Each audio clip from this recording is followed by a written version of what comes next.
প্রিয় দর্শক, আসসালামু আলাইকুম। দর্শক, আজকে আপনাদের এক অসহায় নামাজি মেয়ের গল্প তুলে ধরব, যার নাম হচ্ছে নিঝুম। নিঝুম দেখতে মাশাআল্লাহ বেশ সুন্দরী, কিন্তু তার মা নেই, বাবাও নেই, থাকে নানির কাছে। তো নিঝুমের বাবা মা একসাথে রোড অ্যাক্সিডেন্টে মারা যায়। তখন নিঝুম ছোট। তো তারপর থেকে নানি তাকে পালন পালন করে বড় করেছে।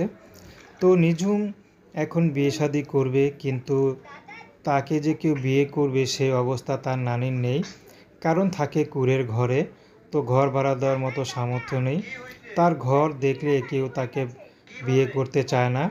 তো যারা আসে তারা আবার অনেক টাকা যৌতুক চায়, তো সেই সামর্থ্য নিঝুমের নেই। তো নিঝুম বাধ্য হয়ে এখন ইউটিউবে এসেছেন, যদি কোনো নামাজি বা কোনো বয়স্ক দাড়িওয়ালা সুন্নাত মোতাবেক চলে, সে যদি নিঝুমকে বিয়ে শাদী করতে চায়, নিঝুম রাজি আছে। নিঝুমের ব্যক্তিগত কোনো পছন্দ নেই। নিঝুম